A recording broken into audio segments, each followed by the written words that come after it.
کا چل رہے ہوتے ہیں، آپ کو ذرا ضرورت پڑ جائے تو سامنے والا آنکھیں پھیر لیتا ہے، اسی وقت اس کا ماحول اور اس کے حالات خراب ہو جاتے ہیں۔ اس لیے اپنا سارا بھروسہ، اپنی ساری توجہ، اپنی سوچوں کا مکمل مدار صرف اللہ رسول کی ذات کو بنائیں، اور اس انداز میں بنائیں کہ کون دیتا ہے دینے کو تو چاہیے، دینے والا ہے سچا ہمارا نبی۔ اور یہ ذہن بنائیں زندگی میں کہ رب رسول کی بارگاہ سے 2 قطرے بھی مل گئے تو دنیا بھی بن جائے گی، آخرت بھی بن جائے گی۔ اس لیے ادھر ادھر دیکھنا تھوڑا کم کریں۔ اور بالخصوص آج اپیل کروں گا، استاد اپنے شاگردوں کو، پیر اپنے مریدوں کو، باپ اپنی اولاد کو بڑی بڑی باتوں کا سبق پڑھائے، بڑی بڑی باتوں کا۔ اقبال نے شکوہ کیا ہے، اقبال کہنے لگے شکایت ہے مجھے یا رب خدا بندان مکتب سے، یہ جو انہیں کہتے ہیں کہ جناب پڑھ جاؤ گے تو روٹی اچھی ملے گی، یہ انہیں کہتے ہیں پڑھ جاؤ گے تو کار میں بیٹھو گے، پڑھ جاؤ گے تو کوٹھی بنا لو گے، یہ کیا سبق پڑھا رہے ہیں بھلا؟ ان کو تو تم بڑے بڑے باتیں بتاؤ، انہیں کہو پڑھو گے تو دنیا میں حضور کے دین کا انقلاب برپا کرو گے، تم ان کہو کہ تم پڑھو گے تو تم ایک پورا ملک چلاؤ گے، تم انقلاب برپا کرو گے، اٹھ باندھ کمر کیوں ڈرتا ہے، پھر دیکھو خدا کیا کرتا ہے۔ اقبال کہنے لگے یہ تم کیا سبق پڑھا رہے ہو کہ روٹی صحیح مل جائے گی، چندہ اکٹھا کرنے کا طریقہ آ جائے گا؟ کہنے لگے شکایت ہے مجھے یا رب خدا بندان مکتب سے، سبق شاہی ہے اور بچوں کو دے رہے ہیں خاک بازی کا، اڑنے والی تعلیم تھی اور یہ انہیں رینگنے کا سبق پڑھا رہے ہیں۔ تگڑی تگڑی باتیں بچوں کو سکھاؤ، تگڑی تگڑی، یہ پھر سارے نہ ڈھونڈتے پھریں کہ وہ فلانا جو ہے نا چاچا امیر ہے تو ماموں امیر ہے تو فلانی خالہ باہر ہے تو فلانا ذرا مہربانی، کوئی بھی نہیں مہربانی کرتا، مہربانی جب بھی کرتا ہے یا خدا کرتا ہے یا مدینے والے محمد مصطفیٰ کرتے ہیں۔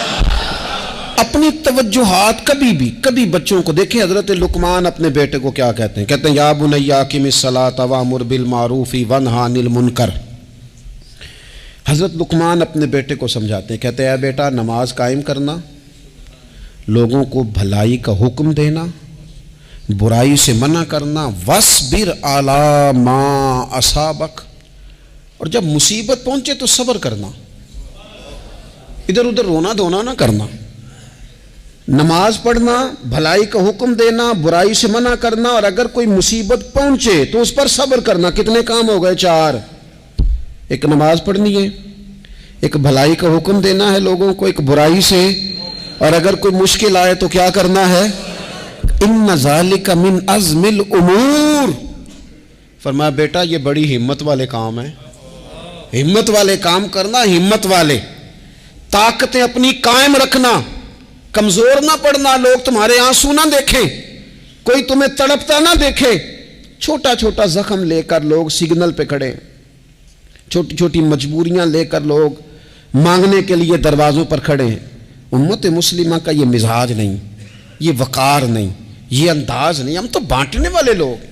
چلیں مشکل آ جاتی ہے، زندگی میں ضروریات پڑ جاتی ہیں، قرضہ صحابہ بھی لے لیا کرتے تھے، لیکن یہ جو لہجے آج ہم نے اختیار کر لیے، کمزور ہو جانا، کچا پڑ جانا، غریبی کا رونا، یہ انداز اہل ایمان کا، بچوں کو طاقتور ہونا چاہیے۔ میرے نبی کریم صلی اللہ تعالیٰ علیہ وآلہ وسلم نے نا ارشاد فرمایا، ایسا نہیں ہے کہ کوئی بندہ کمزور ہے تو وہ ناپسندیدہ ہے، یہ نہیں فرمایا کہ جو بزدل ہے تو وہ بڑا کوئی کٹا ہوا آدمی ہے، لیکن حضور فرماتے ہیں، صحیح مسلم میں حدیث موجود ہے، حضور فرمانے لگے طاقتور مسلمان نا اللہ کی نظر میں بزدل مسلمان سے زیادہ پیارا ہے۔ طاقتور ہے نا، اس کی شان زیادہ ہے، یہ جو با ہمت ہے، با حوصلہ ہے، جس کے اعصاب مضبوط ہیں، یہ رب کریم کی بارگاہ میں باوقار ہے، اللہ کے حضور اس کی قدر ہے۔ اور حضور علیہ الصلوۃ والسلام صحابہ کو دعائیں سکھایا کرتے تھے، اور تعلیم امت کے لیے خود بھی حضور وہ دعا فرمایا کرتے تھے، کہتے تھے اے اللہ بزدلی سے بچا، کنجوسی سے بچا، اے اللہ اس بڑھاپے سے بچا جو انسان کو بڑا پریشان کر دے۔ حضور دعائیں مانگا کرتے تھے۔ دیکھیں بیمار انسان ہو جاتا ہے، اگر وہ سوچے نا رب کی طرف سے ہے تو پھر بیماری کا لوگ بڑا مزہ لیتے ہیں، کیونکہ جب بندہ بیمار ہوتا ہے تو نفسانی خواہشات ساری ختم ہو جاتی ہیں۔ اور میں اکثر دوستوں سے کہتا ہوں کہ بعض چیزیں ایسی ہیں جو وجد میں لے آتی ہیں بندے کو، اگر وہ غور کرے تو۔ آپ یہ حدیث پاک سنیں، حضور علیہ السلام نے فرمایا بیمار کے ساتھ ضد نہ کرو کہ ضرور کھا، ضد نہ کرو، اس لیے کہ اللہ اسے کھلا بھی دیتا ہے پلا بھی دیتا ہے۔ اب جب کسی کو پتہ چلے کہ میں بیمار ہوں تو رب مجھے کھلا پلا رہا ہے تو مجھے بتائیے بیماری کتنی پیاری لگے گی، بیماری میں کتنا سرور آئے گا۔ پھر تو انسان ہمیشہ چاہے گا کہ مجھے وہ چیزیں ملیں جو مجھے اللہ تبارک و تعالیٰ کی بارگاہ کے قریب کر دیں۔ دوسری بات یہ ہے کہ میدان میں جب انسان اترتا ہے نا تو اسے ایک بات اپنے ذہن میں رکھنی چاہیے کہ جیت اور ہار یہ اللہ تعالیٰ کے دست قدرت میں ہے، لیکن جب وہ لڑے تو جیتنے کے لیے لڑے۔ ہمارے ہاں نا بہت سارے لوگ لڑنے سے پہلے ہی ہارے ہوئے ہوتے ہیں، میدان میں نکلنے سے پہلے ہی وہ کمزور باتیں کر رہے ہوتے ہیں، ابھی سفر شروع نہیں ہوتا وہ کہہ دیتے ہیں نہیں جناب آپ کی بات تو ٹھیک ہے پر کیسے ہوگا، کیوں کر ہوگا، لوگ تو آج کل چلتے ہی نہیں، بڑے مسئلے خراب ہیں۔ اور پھر کچھ لوگ ایسے ہیں جن کی باتیں سن کر بندے بیک گیئر لگا لیتے ہیں، اور میں نے دیکھا باتیں کرنے والے وہیں رہتے ہیں اور کام کرنے والے کہاں سے کہاں چلے جاتے ہیں۔ یہ یقینی نہیں کہ جیتیں گے، لیکن جب میدان میں اترے نا تو پھر ہمیشہ جیتنے کے لیے اتریں۔ کوشش کریں کہ میں نے اس انداز میں نکلنا ہے کہ میں نے نہ جیتنا ہے۔ حضرت مولا علی شیر خدا کرم اللہ تعالی وجہ الکریم سے کسی بندے نے پوچھا حضور آپ ہر میدان میں کامیاب کیوں رہتے ہیں؟ فرمانے لگے جیت ہار تو رب کریم کے دست قدرت میں ہے، لیکن جب میں اترتا ہوں نا میدان میں تو میں دشمن دیکھ کے پہلے ہی فیصلہ کر لیتا ہوں کہ میں نے اس کے پیٹ میں خنجر مارنا ہے کہ گلے پہ، میں جیتنے کے لیے میدان میں اترتا ہوں۔ تو آپ دیکھ لینا دیواریں ہلتی رہتی ہیں اور در کانپ جاتا ہے، علی کا نام سن کر اب بھی خیبر کانپ جاتا ہے۔ کیوں کہ کہتے ہیں میں ذہن بنا لیتا ہوں کہ میں اسے کاٹ کے لاؤں گا، میں ڈرتا اور سہمتا ہوا میدان میں نہیں اترتا۔ ذہن ہوتا ہے کہ آج لڑوں گا تو جیتوں گا، آج میں دیکھیں میں کیا کرتا ہوں۔ حوصلہ نہیں پیدا کر پا رہے بچوں میں، کچھ بچے بھی اللہ خیر کرے عزم و ہمت والے لوگوں کے پاس بیٹھتے نہیں، اور دوسرا ہم اپنے بچوں کا کسی کو آئیڈیل بھی نہیں بننے دیتے۔ بچے کسی کا نام لیتے ہیں تو ہم کہتے ہیں پتر چھاڑ پرا، یہ دور ہی نہیں ہے۔ ہم کوئی ایسا ذوق، کوئی مزاج، کوئی طبیعت پیدا ہی نہیں ہونے دیتے۔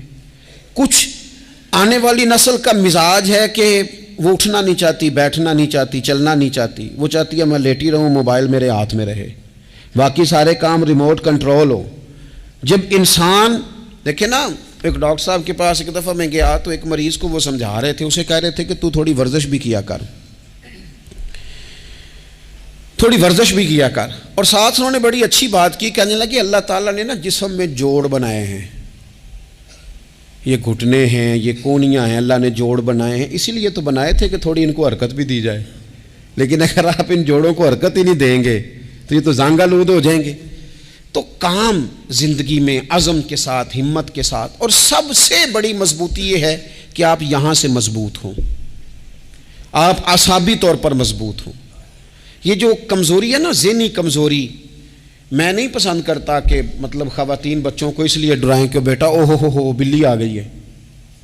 وہ بلی کیا ہوتی ہے جی؟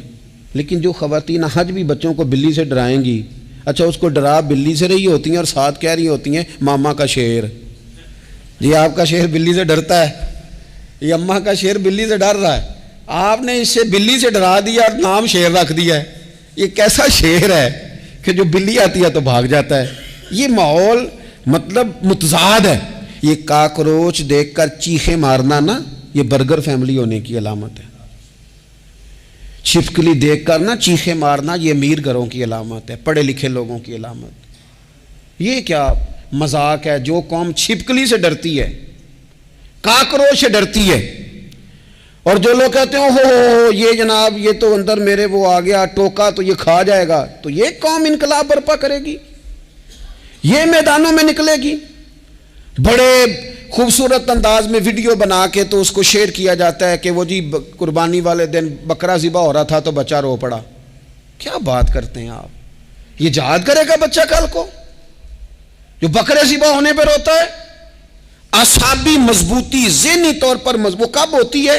جب انسان اخلاقاً مضبوط ہوتا ہے، اس کی طبیعت وزادار ہوتی ہے، اس کا مزاج اسے مضبوط کرتا ہے. آپ ایک حدیث دیکھیں ترمذی میں موجود ہے، حضور علیہ الصلوۃ والسلام نے فرمایا جب اللہ تعالیٰ نے زمین کو پیدا کیا تو زمین ہلنے لگی، تو اللہ نے پہاڑوں کو میخیں بنا کر قلعے بنا کر زمین میں لگا دیا تو زمین ٹھہر گئی. فرشتے فوراً عرض گزار ہوئے کہ مالک تیری سب سے طاقتور مخلوق یہ پہاڑ ہیں؟ فرمایا نہیں، لوہا جو ہے نا وہ پہاڑوں سے بھی طاقتور ہے، کیونکہ لوہا پہاڑ کو کاٹ دیتا ہے. یا اللہ پھر لوہا سب سے طاقتور ہے؟ فرمایا نہیں، آگ اس سے بھی طاقتور ہے. کیا آگ سب سے طاقتور ہے؟ تو فرمایا نہیں، پانی بھی ہے. کیا پانی طاقتور ہے؟ فرمایا ہوا بھی ہے جو پانی کا رخ پھیر دیتی ہے. مسلمانوں خدا را اس سے بڑا ذوق نہیں ملے گا. میں طاقتور ہونے کا طریقہ بتا رہا ہوں.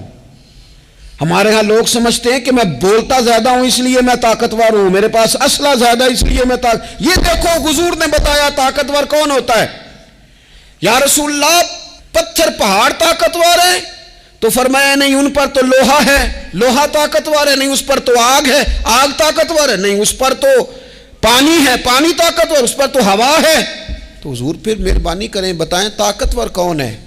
تو یہ دیکھو نا، یہ یاد رکھو نا، یہ کائنات کے سب سے بڑے حکمت والے محبوب کی بات یاد رکھو نا. حضور فرمانے لگے سب سے زیادہ طاقتور وہ مومن ہے جو سیدھے ہاتھ سے صدقہ دیتا ہے اور دوسرے کو پتہ بھی نہیں لگنے دیتا. اس ہاتھ سے صدقہ دیا اور اس ہاتھ کو پتہ، جس میں یہ اخلاقی طاقت آ جائے نا کہ اللہ کے رستے میں دیکھ کر پھر اسے چھپانا آ جائے، وہ بڑا طاقتور آدمی ہے. وہ میں یہ سب سے بڑا طاقتور ہے جس نے اپنے رب سے راز نیاز شروع کر لیے. اللہ کے رستے میں دیتا ہے پھر کسی کو خبر. یہ کون سی طاقت ہے؟ یہ روحانی طاقت ہے، یہ اخلاقی طاقت ہے، یہ کردار کی طاقت، یہ سوچوں کی طاقت ہے، یہ آپ کے مزاج کے بلند ہونے کی طاقت ہے. لیکن اگر مسجد میں ٹائلیں لگوا کر بھی ایک ٹائل پہ نام لکھوا لیا ہے، اگر کہیں تعاون کر کے بھی کہا میرا ذکر کرو، کوئی خدمت کر کے کہا میرا نام لو، پھر آپ کمزور ہیں، پھر آپ طاقتور نہیں ہیں، پھر آپ نے بزدلوں جیسا کام کیا، پھر آپ نے وہ رنگ اختیار کیا ہے جو شاید آپ کو ذہنی طور پر بڑی کوفت میں مبتلا کر دے. تو اعصابی طاقت، اعصابی قوت. آپ دیکھیں حضرت صدیق اکبر رضی اللہ تعالیٰ عنہ، حضور نے تربیت کی تھی نا. میں ذمہ داری سے کہتا ہوں کہ تعصب کی اینک نہ کسی نے پہنی ہو، ورنہ کائنات میں عشق کی داستان ختم ہو جاتی ہے جناب صدیق اکبر پر. جو پیار انہوں نے مدینے والے محبوب سے کیا ہے کوئی کر ہی نہیں سکتا. اور ہر وقت کی جدائی، ہر وقت کی، یعنی بیٹھے بیٹھے نا حضور کے وصال کے بعد بیٹھے بیٹھے حضرت صدیق اکبر اٹھ کے نا تو ایک رستے پہ چلنا شروع ہو گئے. کسی نے پوچھا ابو بکر کہاں جا رہے ہو؟ کہنے لگے یار ایک دن نا محبوب 2-3 دن کے لیے کہیں گئے تھے، اس رستے واپس آئے تھے. جنہاں دے دل بر جانی وچھڑن کون روے پھر تھوڑا، یہ سب روگاں دا روگ محمد جس دا نام وچھوڑا. پریشان ہوں تو دل کر رہا ہے پتہ نہیں یہاں سے آ نہ جائیں. اتنا زیادہ محبوب کی غلامی اور نبی پاک کی محبت کا ذوق، لیکن اعصابی طور پر مضبوط کتنے تھے؟ حضور کے وصال کے بعد جس بندے نے اپنے پروں کے نیچے پوری امت کو سنبھال لیا ہے نا، اس کا نام بھی ابو بکر صدیق ہی ہے. ایسے ایسے سنبھال لیا، سب سنبھال، دکھ سب سے زیادہ لیکن سنبھالا. کوئی زکوٰۃ کا منکر پیدا ہو رہا ہے، کوئی ختم نبوت پہ حملہ کر رہا ہے، کوئی کچھ ہو رہا ہے، کوئی کچھ ہو رہا ہے. ابو بکر صدیق نے فرمایا سارے لشکر روانہ کرو، جہاں جہاں حضور نے فرمایا تھا جہاد کرو. فرمایا جو ایک رسی بھی زکوٰۃ کی نہیں دے گا وصول کریں گے. لوگوں نے کہا حضور حالات بڑے اور طرح کے ہیں، کیسے کام چلے گا؟ حضرت عمر جیسے دلیر بندے بھی کہنے لگے جناب یہ نظام کیسے چلے گا؟ تو ابو بکر صدیق فرمانے لگے عمر تجھے تیری ماں روئے، تو بڑے مضبوط مزاج کا تھا، یہ مجھے کیا پیغام دے رہا ہے؟ فرمایا عمر یاد رکھ، اگر میں مدینہ منورہ میں اکیلا بھی رہ گیا اور جنگل کے درندے میرا آ کے گوشت بھی نوچ کے لے گئے تو پھر بھی میں ان اصولوں پر کھڑا رہوں گا جن اصولوں پر مدینے والے رسول نے مجھے کھڑا کیا ہے۔ ذرا گنجائش نہیں، ہم یہاں سے مضبوط لوگ ہیں، یہاں سے ذہنی بلندی، ذہنی پختگی، یہ حسن ہے زندگی کا۔ یہ کیا بات ہوئی؟ پرسوں فیصلہ کوئی اور تھا، سویرے پروگرام کوئی اور بن گیا، کل فلانے کا مرید تھا، آج مجھے فیض نہیں ملا، ادھر جا رہا ہوں، پرسوں فلانے کو استاد بنا بیٹھا تھا، آج میرا پروگرام بدل گیا ہے، کل میری سوچیں اور تھیں، آج میری سوچیں اور ہیں۔ جو قوم ساری زندگی تعین ہی نہ کرے وہ کام کیسے کرے گی؟ جو رستے کا آغاز ہی نہ کرے وہ منزل پر کیسے پہنچے گی؟ تو کمزور باتوں سے نکلیں، بزدلانہ سوچوں سے باہر آئیں، طے کریں زندگی میں یہ کچھ ہم نے کرنا ہے۔ میں نے کہا ہے نکلیں میدان میں جیتنے کے لیے، پھر رب کی مرضی ہے، پھر اللہ کی مرضی ہے۔ ساری زندگی صحابہ پر قرض رہا، قرضے بھی رہے، خدمتیں بھی ہوتی رہی، جہاد بھی ہوتے رہے، ڈیوٹیاں بھی ہوتی رہیں، سارے کام ہی ہوتے رہے۔ ہمارا یہ مزاج ہے، ایک دو کھا گیا ہے ساری خوشیاں ہی گئیں، بس سارا کچھ ختم کر بیٹھتے ہیں۔ تو تھوڑی سی نا مضبوط دیکھیں۔ اچھا یہ حضرت ابو بکر کا حال ہے تو جناب عمر کی کیفیت کیا ہے؟ کلمہ پڑھتے ہی حضرت عمر نے فرمایا یا رسول اللہ، جب آپ سچے، قرآن سچا، اسلام سچا، تو چھپ کے نماز پڑھنے کا کیا مطلب ہے؟ فرمایا ابھی تعداد ہی کوئی نہیں، 40 تو مسلمان ہیں۔ عرض کی حضور مہربانی کریں نا، آپ صرف اجازت دیں۔ 20 لوگوں کی صفیں بنا دی گئیں، ایک صف کے آگے حضرت عمر ہیں، ایک صف کے آگے حضرت امیر حمزہ ہیں۔ جناب عمر کہنے لگے چونکہ آپ اللہ کے رسول ہیں تو لہٰذا نماز بھی آج اللہ کے گھر میں ہی پڑھی جائے گی۔ تو حضرت عمر بیت اللہ شریف کے بیچ کھڑے ہو کے نعرہ لگاتے ہیں، فرماتے ہیں میں عمر ہوں، تم مجھے بھی جانتے ہو، میرے باپ کو بھی جانتے ہو، تم میرا قبیلہ بھی جانتے ہو، میں نے پڑھ لیا ہے محبوب کا کلمہ۔ اب جس نے بچے یتیم کرانے ہو اور اپنی بیوی بیوہ کرانی ہو وہ آئے اور مجھے روکے۔ یہ محبوب اللہ کے ہیں اور گھر بھی اللہ کا ہے تو نماز بھی آج اللہ کے گھر میں ہی پڑھی جائے گی۔ جب تک انسان یہاں سے طاقتور نہیں ہوتا، پھر بات آئی سیدنا عثمان غنی کی، میں پہلا وہاں اونا رنداں تو جنہیں کھلی بغاوت کی تھی، ہے پورا قبیلہ اور طرف ہے، عثمان تیرے گھر میں مال ہے، دولت ہے، وزاداری ہے، لوگ سارے کیا کریں گے، والد مخالف، چچا مخالف۔ حضرت عثمان غنی جیسے آدمی کو پکڑ کے باندھ دیا گیا گھر میں، پر عثمان غنی کہنے لگے میں ان بزدلوں میں سے نہیں ہوں جو محبت بھی کریں اور اظہار بھی نہ کر سکیں، جو دعویٰ بھی کریں اور پھر ان کے اندر طاقت اظہار بھی نہ ہو۔ فرمایا تم جتنا باندھ سکتے ہو باندھ لو، تم اپنی دولتیں، حکومتیں اور اپنا جاہ و جلال سنبھال کے رکھو، ہم نے تو غلامی کا فیصلہ کر لیا ہے۔ اور پھر کی غلامی انہوں نے۔ اور جہاں تک بات ہے شیر خدا حضرت علی المرتضیٰ کی، حضرت علی المرتضیٰ شیر خدا کا تو یہ حال تھا کہ ساری زندگی میدان میں رہے۔ ایک دن حضور نے صرف فرمایا کہ آج آپ کو نہیں لے کے جانا، آپ تھوڑا نا میرے نائب بن کر، حضور کسی نہ کسی کو نائب بنا کے مدینے میں چھوڑ کے ایک دن صرف کہا نہیں لے کے جانا۔ تو حضرت مولا علی رونے لگے، کہنے لگے حضور میں بچوں کے بیچ رہوں، عورتوں کے بیچ رہوں، میری تلوار کو زنگ لگ جائے گا، حضور مجھے تو گھوڑے پہ بیٹھنا پسند ہے۔ اچھا میں آپ کو ایک اور بات بھی عرض کروں، پہلے بھی میں نے کہا تھا پھر کہتا ہوں، کچھ لوگ پڑھے لکھے ہوتے ہیں بہادر نہیں ہوتے۔ حضرت علی کے علم کا بھی کمال عروج پہ اور بہادری بھی پورے عروج پہ۔ زندگی نا بہادر لوگوں کی ہوتی ہے۔ یہ شہاب الدین غوری لیٹے ہیں یہاں سوابا میں، تو کسی نے پوچھا ان سے کہ یار آپ کہاں رہتے ہیں؟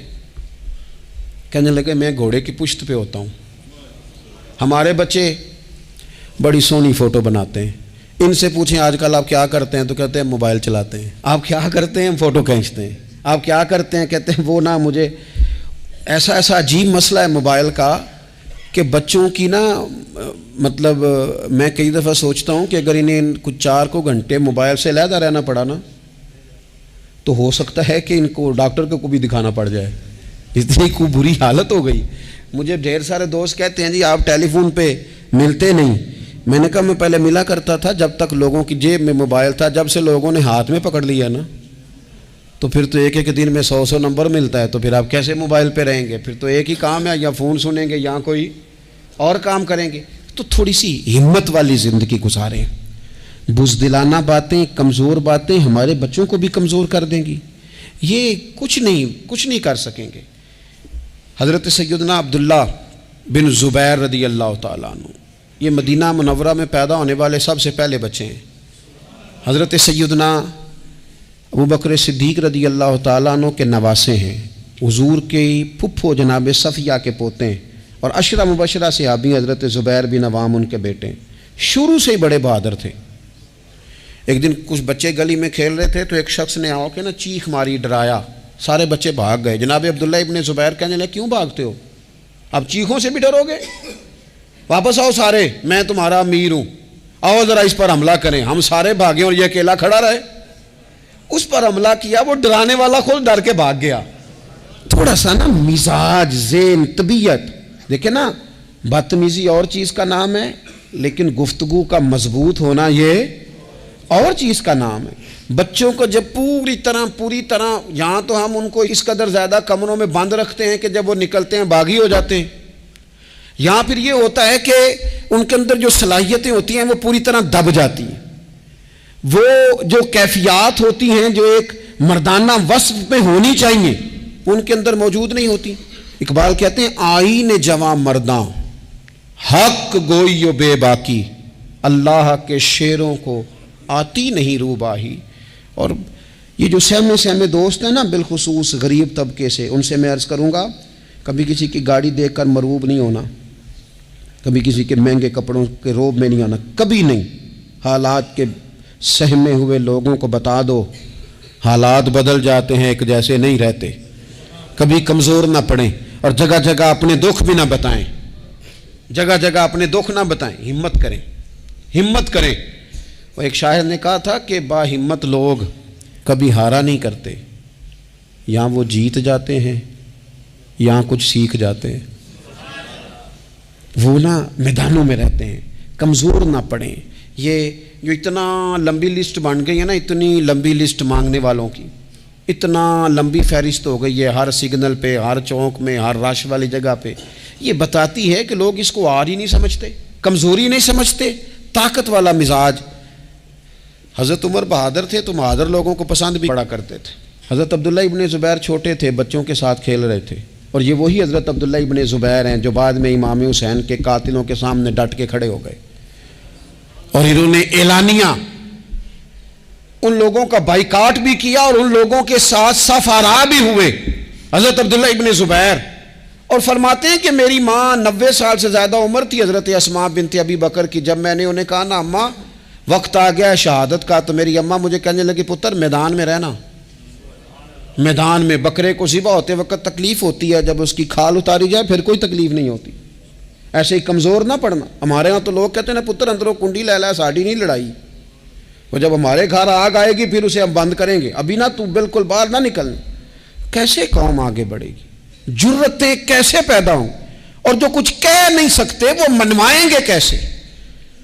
جو بات کرنے کی طاقت نہیں رکھتے وہ اپنا منوائیں گے کیسے؟ حضرت عبداللہ ابن زبیر رضی اللہ تعالیٰ عنہ اپنے دوستوں کے ساتھ گلی میں کھیل رہے تھے، جناب عمر فاروق آ گئے۔ حضرت عمر فاروق کا جلال تھا، بچے ان کو دیکھ کے دوڑ گئے، حضرت عبداللہ ابن زبیر کھڑے ہیں۔ حضرت عمر قریب آئے، کہنے لگے پتر آپ کیوں نہیں دوڑے؟ حضرت عبداللہ ابن زبیر چھوٹے سے ہیں، کہنے لگے جی کیوں میں دوڑتا، میں نے کوئی جرم کیا ہے، تو میں نے غلطی کی ہے، بھلا کیوں دوڑوں؟ آرام سے کھیل رہے ہیں اور نہ ہم نے کوئی رستہ بند کیا، جگہ ہے، آپ نے گزرنا تو گزر جائیں۔ چاہیے تھا نا حضرت عمر ناراض ہوتے، پر جناب عمر نے ماتھا چوم لیا، کہنے لگے کیا بات ہے بیٹا، ان چیزوں پر ذرا قائم رہنا، کہنے لگے جرم کیے، کیا مطلب ہے اس بات کا؟